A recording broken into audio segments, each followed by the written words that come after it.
As her jaw dropped open, and I realized I should probably stop talking.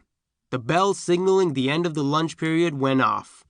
I sighed, glancing down the dull green hallway that would start filling up with other students soon. My alone time with Kaval was about to end, and I hadn't come close to saying what I wanted to say. I'd wanted to talk to her about, well, not a date exactly, because neither one of us was allowed to date. I guess I'd wanted us to have a conversation about having a conversation. You know, the Muslim version of first base. Instead, she'd asked me if I'd done the assignment that was due today. I hadn't, and that had somehow led to a discussion of how poorly I was doing in Mr. Tippett's class. This was not how I'd imagined things would go when I'd seen Kaval leaving the cafeteria and had abandoned my shummy kebab and ketchup sandwich to hurry after her.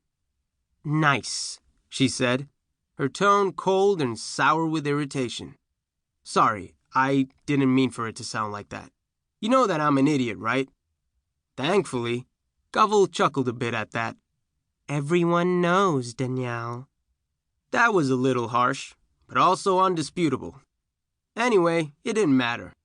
All that mattered was finding a way to move this conversation from being about me to being about us. As I opened my mouth to do just that, Kaval spotted a couple of her friends and waved them over. My moment was gone. It wasn't long before the hallway was crowded with 30 or so other students, all of them buzzing about who Tippett would choose to enter into this year's Renaissance Man.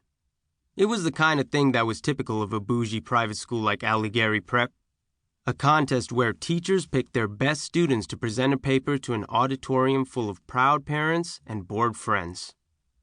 Tippett always got a pick because history was a core class that was taught all year, not just for one semester. English, math, physics, bio, chem, geography, and econ were the others. The heads of those departments always rushed to nominate a senior to represent their subject, each trying to scoop up the creme de la creme before someone else did. Tippett, for some reason, usually waited until the last minute. All around me, I heard the same tired grumbling as every year. Why did the different kinds of sciences each get their own entry, but calculus, trigonometry, and algebra had to share one? Why did they even bother with geography when it never won? Stuff like that. I'd never understood why everyone got so worked up over Renaissance Man. Sure, it looked great on college applications, and you got a tiny gold-painted statue that looked a lot like the Academy Award dude was clutching a book to his chest. But I didn't care about any of that.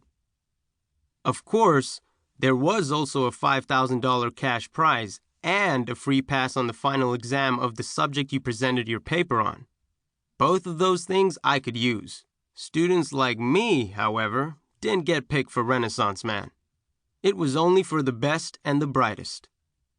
Ignoring talk of the contest, I spent a little time with my phone, occasionally sneaking glimpses of Kaval with her pack of friends, until Intezar found me, a frown on his face. "You totally ditched me, yaar." This was true. When I'd rushed out of the cafeteria to follow Kaval, I'd not only abandoned my sandwich, but also my other best friend. Yeah, sorry about that. "You're such a dupatta chaser," Intezar grumbled. "I ate the rest of your lunch, by the way." "Fair," I said. He gave a pointed nod toward where Kaval was standing. "How'd it go?" "So great. We talked about my grades." Intezar snorted. "Smooth. Hey, who does she think Tippett is going to enter into Renaissance Man? There's a rumor that it might be her."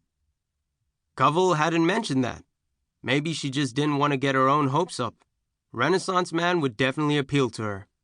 She didn't need the money or the help with college admissions, but she was super smart and she'd want to win. It didn't come up. She probably forgot all about the contest because of how distracting she finds me.